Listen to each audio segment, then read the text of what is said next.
Bonjour, c'est dimanche. Ceux qui nous écoutent, ceux qui nous suivent ont pris la bonne manière, les bonnes habitudes pour être boostés.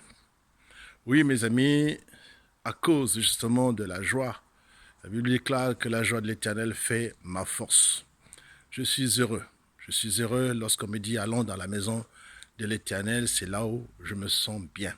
Je viens de sortir de la maison de l'Éternel et là, le Seigneur nous a encore fait du bien.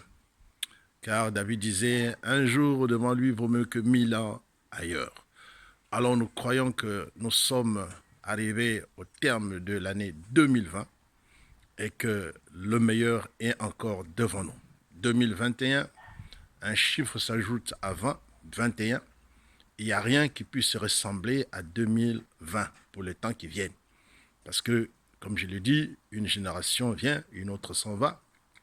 Dieu n'est pas celui de la répétition. Il fait toujours une chose bonne en son temps. Et ce matin, j'aimerais dire à quelqu'un que nous pouvons encore faire des projets. Au mois de décembre, c'est l'heure des bilans, l'heure où les sociétés, les entreprises, les firmes et toute organisation fait son bilan. Alors ce matin, j'aurais tendance à te demander quel est le bilan que tu tires de cette année. Oh, je sais que quelqu'un me dira que ça n'a pas été une année heureuse, il y a eu beaucoup d'événements, c'est vrai. Je compatis selon ces moments, selon ce que vous avez perdu un membre. Cher, moi-même j'en ai perdu. Mais voyez-vous, tout concourt au bien de ceux qui aiment Dieu. Dans les bonnes actions, dans les mauvaises actions, Dieu est là dans cette affaire. Mais ce matin, j'aimerais te fortifier parce que tu as été quand même, malgré tout, été qualifié pour l'année 2021. Et j'aimerais que tu puisses te ressaisir et de commencer à écrire un projet, un programme. Parce que Dieu travaille selon le programme et le projet qu'il a donné à tout un chacun. La Bible déclare qu'il a tant aimé le monde qu'il a donné son Fils avec quiconque croit en lui ne périsse pas, mais qu'il ait la vie éternelle. Donc si tu as la vie, c'est que Dieu peut compter sur toi. Alors, 2021 ne pourra ressembler à une nouvelle année que si tu pars avec le Seigneur dans ce grand voyage.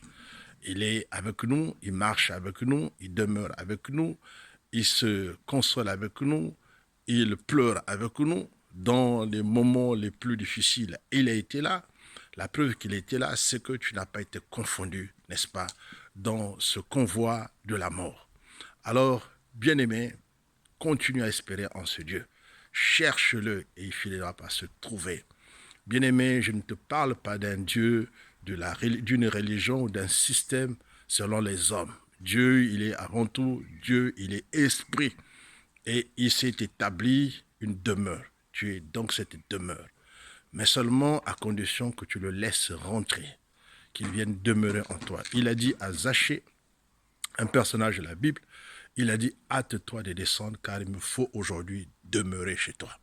Alors laisse le Seigneur rentrer. Il vient sans cesse marteler à ton cœur. Il vient par des interventions. Je vois beaucoup d'hommes de Dieu qui parlent au travers des réseaux sociaux, qui sont en train de proclamer, qui sont en train d'appeler les gens à la repentance. Et je pense que cela n'est pas anodin. C'est la voix de Dieu qui se révèle. Jamais la Bible, ou plutôt des prédicateurs, n'ont jamais tant prêché, tant parlé de ce Seigneur. Et tout cela, c'est une raison. Il y a une raison, c'est des opportunités que le Seigneur nous donne. Alors, puisque tu n'as pas l'occasion d'aller dans une congrégation, dans une communauté quelconque, le Seigneur vient par ce moyen, chez toi, pour te dire, donne-lui ton cœur. Et là, la Bible déclare, là où est ton cœur, là où est ton trésor. Voilà, s'il vient chez toi, il dit, je viendrai et je souperai chez toi, moi et mon Père. Alors, établis comme relation de base le Seigneur de Seigneur. Laisse-lui entrer dans ton cœur. Délaisse un peu tes priorités. Dis-lui seulement, avec une petite phrase, Seigneur, si vraiment tu existes, si tu es réellement celui qui a franchi cet homme qui nous parle tous les dimanches, alors je veux te connaître. Parle dans ta chambre, parle au plus profond de toi-même. Dis-lui, Seigneur, je veux te rencontrer. Je veux te rencontrer, je veux te connaître afin que ma joie soit changée, que ma condition soit changée. Alors laisse que le Seigneur vous bénisse. Je vous souhaite un très très beau dimanche.